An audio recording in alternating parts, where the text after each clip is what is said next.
On today's program, I'm talking about 7 major end time signs that prove that we're not just living in the end times, we're living at the end of the end times. I'm also talking about the Biden administration's war on gender and 2 things that they're doing right now for the very first time in American history that are unbelievable. I'm also answering your questions. I'm Jimmy Evans. Welcome to the Tipping Point Show.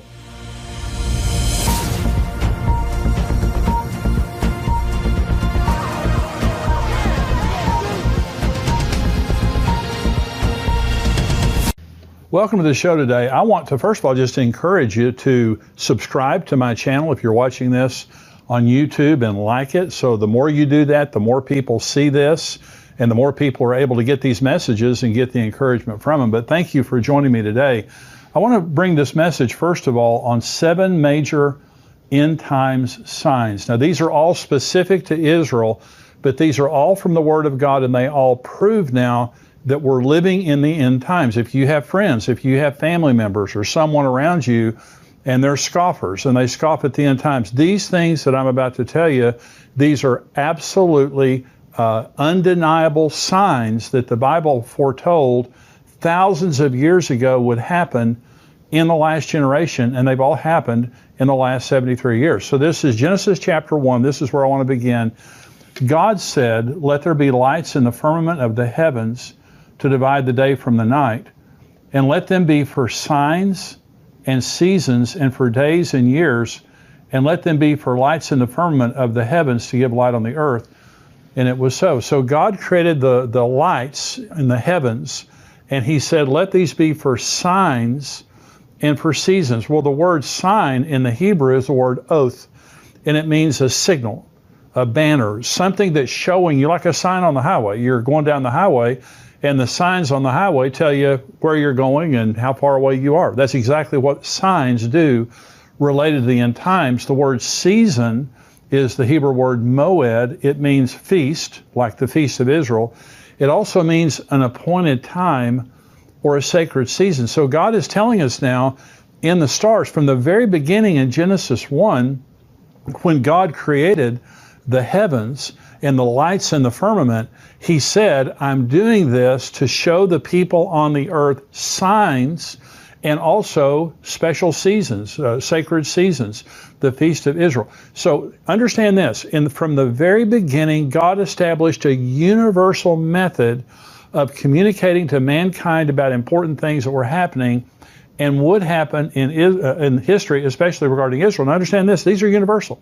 So when Jesus was born the first time, when he came to the earth the first time, there was a star that led the wise men to Bethlehem. Now the world, it was there for all the world to see. I mean, it wasn't just there for the wise men, everybody could see it. But people didn't care, or they weren't watching for it. And so the entire earth is being warned by God right now in this generation from signs in the sun, moon, and stars. This is Jesus in Luke 21 regarding the end times.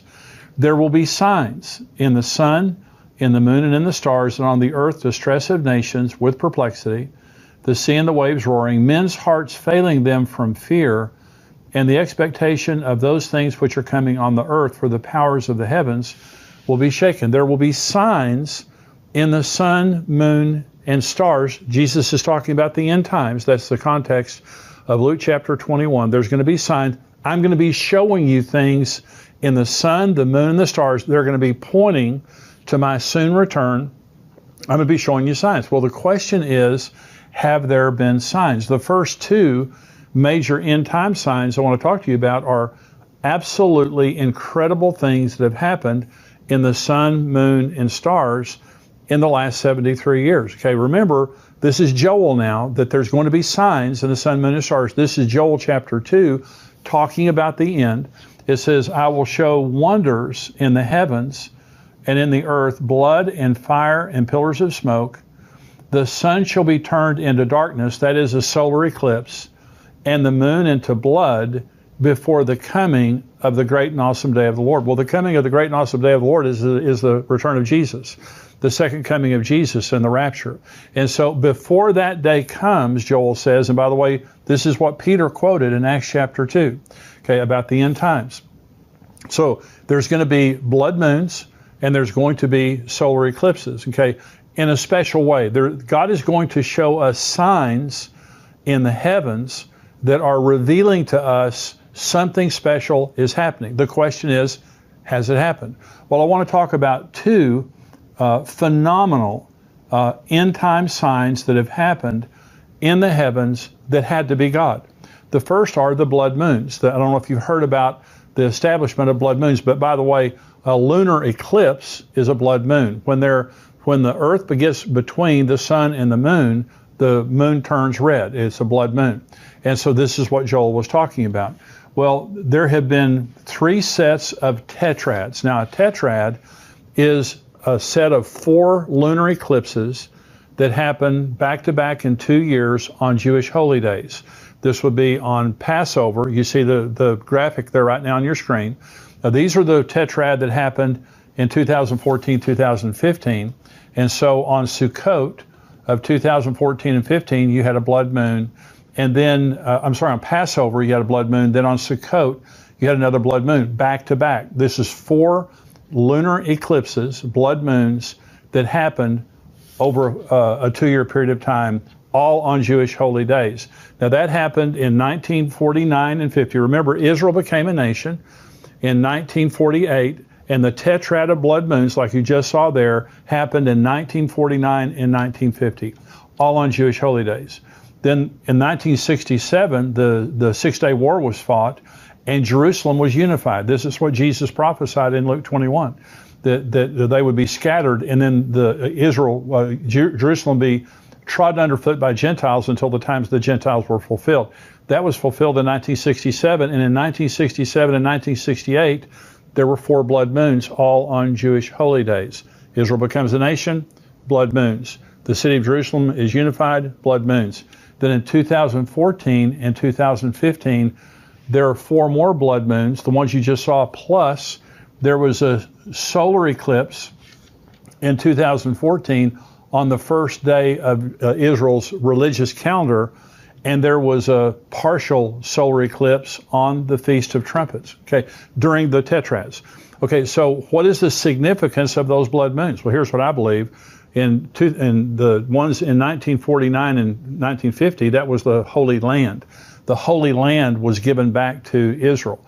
In 1967, 1968, it was the Holy City of Jerusalem, had come back under control of Jerusalem for the first time in 2,000 years.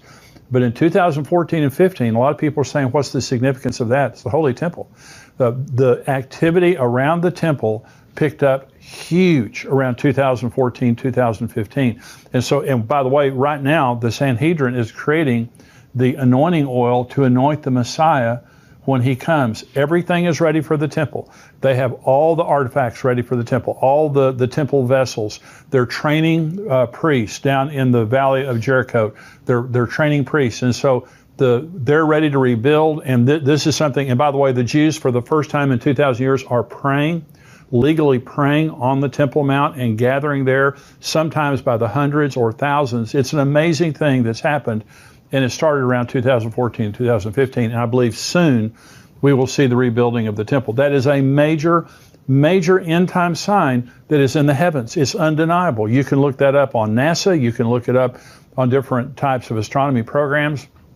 The blood moons are real, and they haven't happened. These kinds of things don't happen now for hundreds of years at a time. So these are not regular phenomenon. A lunar eclipse is, but not a tetrad on Jewish holy days. The second major end-time sign related to the sun, moon, and stars is the Revelation 12 sign that happened on September the 23rd, 2017.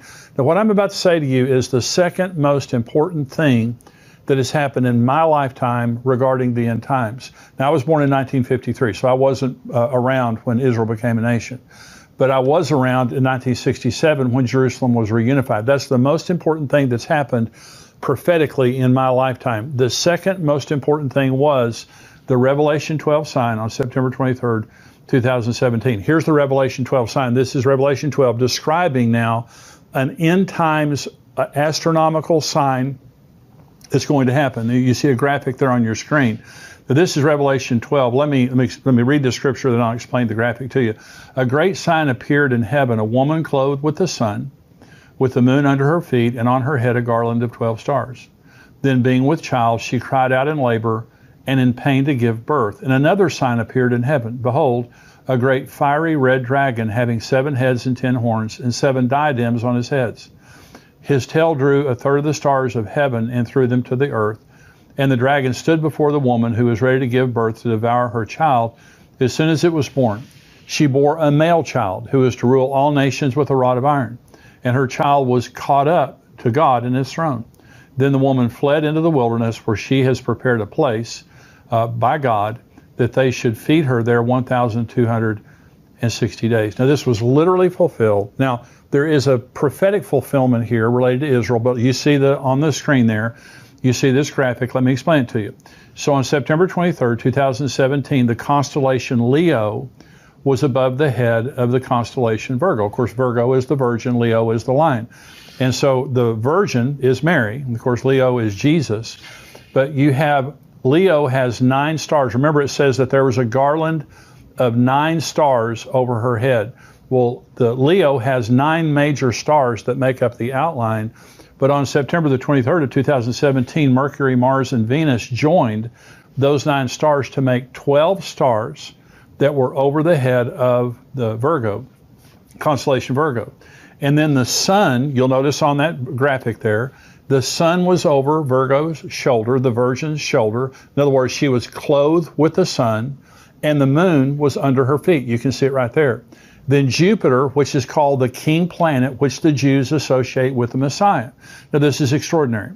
The Jupiter entered the womb of Virgo on November the 20th of 2016 and retrograded, which means it stayed in the same place. It looked like it was staying in the same place. It retrograded from February to July, then exited the womb on September the 9th, 2017. It was inside the womb exactly 41 weeks, which is the time of human gestation. And then it came out. It came out between the legs of Virgo. It exited the legs of Virgo. And by the way, it says that the male child was caught up. That's raptured, harpazo. And this is the next graphic here. You'll see now that between the legs of Virgo, there was a red, creepy object. I mean, this is, it's incredible. This is between her legs, and it was redacted by NASA and also by Google Sky. And you say, why? Redacted means they put a little black box over it to block it out from being there. And you can see it if you look carefully. Between the legs of Virgo there, you'll see that little black box. You'll also see this is the actual image that they're blocking out there. It is this creepy red, it's infrared, creepy red creature that looks like a dragon with 12 heads and all that kind of stuff like that. This actually happened on September 23rd, 2017. And so I'm saying to you, this is absolutely amazing. When Jesus said there will be signs in the sun, moon, and stars, you can check that box. 2 major end-time signs have appeared in the heavens. By the way, there's a software program called Stellarium, and this is where some of those pictures come from. By the way, that one of those charts there was a Louis Vega chart. He does phenomenal charts there. But I'm saying to you, you can look this stuff up. God created in Genesis chapter 1 universal signs that the whole world could see. Well, like Jesus came the first time, people didn't care. They weren't paying attention. But Jesus Christ came, and the nation missed it by and large. But there were watchers. There were people watching. The world right now, most people could care less, but you're watching this because you care. And I'm saying in the last 73 years, if we are the last generation, okay, in Psalm 90 says, the days of a man's life are 70 years, or if by reason of strength, they're 80 years. We're 73 years into since Israel was regathered. Let me go very quickly through the next 5 signs. The number 3, this is the number 3 major sign, is the sign of Israel's rebirth for the second time. This is Isaiah 11. It shall come to pass in that day that the Lord shall set his hand again the second time to recover the remnant of the people who are left from Assyria and Egypt, from Pathros and Cush, from Elam and Shinar, from Hamath and the islands of the sea. He will set up a banner for the nations and will assemble the outcast of Israel and gather together the dispersed of Judah from the 4 corners of the earth. Now, Remember, the first time that God regathered Israel was from Babylon. He didn't gather them from the four corners of the earth. It was just from Babylon. This says God will, for the second time, set his hand again to regather Israel from the four corners of the earth. That happened on May the 14th of 1948. That is what started. That was the major sign that started the end times prophetic clock. You can't have the end times without Israel existing as a nation. Here's number 4. It's the sign of Jerusalem under Jewish rule. This is Luke 21. This is Jesus. When you see Jerusalem surrounded by armies, then know that its desolation is near. Then let those who are in Judea flee to the mountains. Then let those who are in the midst of her depart. And let not those who are in the country enter her. For these are the days of vengeance, that all things which are written may be fulfilled. But woe to those who are pregnant, and to those who are nursing babies in those days, for there will be great distress in the land, and wrath upon this people, and they will fall by the edge of the sword, and be led away captive into all nations, and Jerusalem will be trampled by Gentiles until the times of the Gentiles are fulfilled.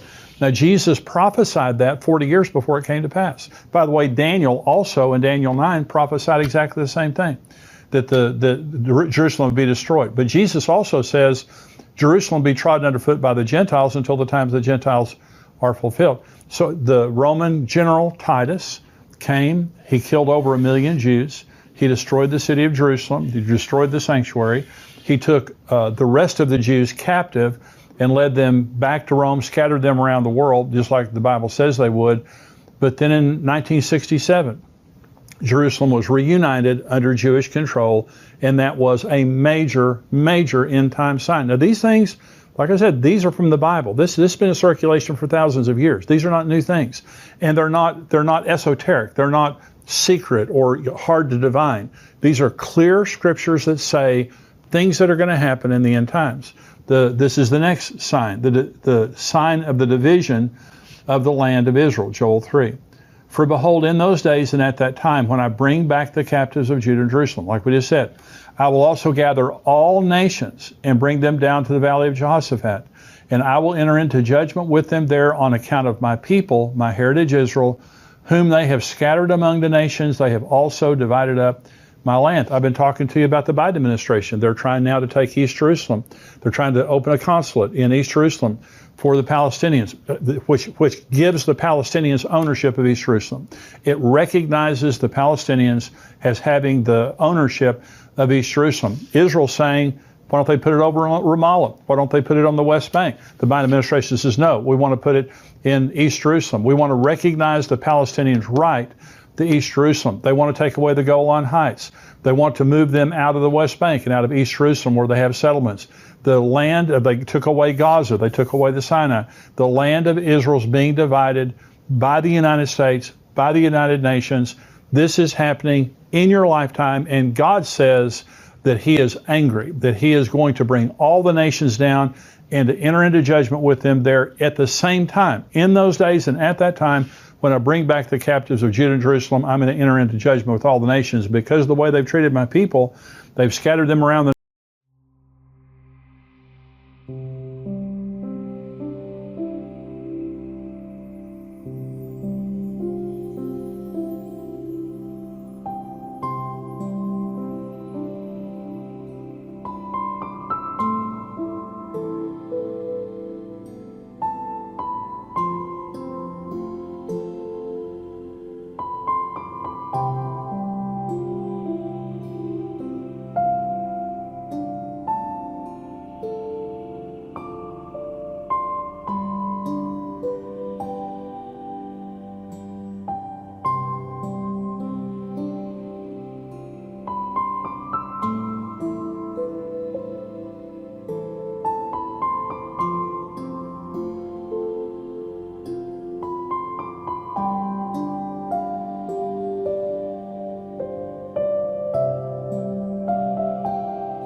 nations, and they've divided up my land. And by the way, it is God's land.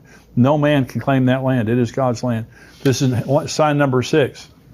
The sign of Jerusalem being the most controversial piece of property on the earth that would cause Armageddon. Jerusalem right now, in the news right now, is in the news more than any other place. It is the most difficult foreign policy issue of the entire earth. No one can solve that problem. This is Zechariah chapter 12. Behold, I will make Jerusalem a cup of drunkenness to all the surrounding people when they lay siege against Judah and Jerusalem. And it shall happen in that day that I will make Jerusalem a very heavy stone for all peoples. All who would heave it away will surely be cut in pieces, though all the nations of the earth are gathered against it. The last scene of human history is the entire earth coming against Jerusalem. And during the Obama administration, the United Nations was trying to impose a two-state solution on Israel. Impose means they're going to militarily impose. They're going to force Israel to give up East Jerusalem. And this is what's going to happen. They're not going to give up East Jerusalem. The Jews have consistently said that Jerusalem is the eternal, indivisible capital of Israel. The world will hate them for that. They will continue to pressure them for that. This is happening in our news right now. You don't have to look around to make this thing happen. This is happening right now.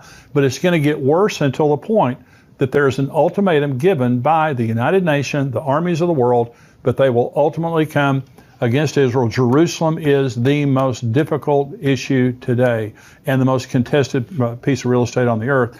And here's sign number 7, the sign of worldwide anti-Semitism, Zechariah 14. Behold, the day of the Lord is coming, and your spoil will be divided in your midst, for I will gather all the nations to battle against Jerusalem. The city shall be taken, the houses rifled, the women ravished, half the city shall go into captivity, but the remnant of the people shall not be cut off from the city. Then the Lord will go forth and fight against those nations as he fights in the day of battle. Jerusalem, Israel right now, the Jewish people, they're persecuted all over the world. This is the most persecuted group of people in the history of the world. That means generationally, for millennia. Right now in France, tremendous anti-Semitism in France, Germany, the EU in general, also in the United States, college campuses, many cities around America, there is increasing anti-Semitism. This is a major sign of the end times. So I've just told you about 7 major signs that have already happened. These aren't things that are going to happen. These things are already happened. And I said at the beginning of this teaching, I'm not just saying that we're living in the end times. I'm saying we're living at the end of the end times. And if there's ever been a time that we need to be looking up and watching for Jesus to come, in the midst of all the lousy stuff that's happening in the world, Jesus is coming. And that's what I keep telling you is the whole purpose of this program is to educate and encourage. I want to educate you about end time theology, end time scriptures, and I want to encourage you that everything that is happening is telling us that Jesus is coming. Now we're going to go to the subscriber only portion right now. I'm going to talk about the Biden administration, the war on gender, 2 things that they are doing right now, the Biden administration, that have never been done before, that every person needs to understand. I'm also answering questions. Hey, if you're not a subscriber, $7 a month, $77 a year, endtimes.com. Go there, become a subscriber so you can get everything we get. And we have articles through the week. We have all kinds of other stuff. I'm interviewing Mark Biltz, Pastor Mark Biltz, and also I'm interviewing Pastor Billy Crone next week. We have interviews that are coming up, all kinds of good stuff, not just the Tipping Point Show. I want you to be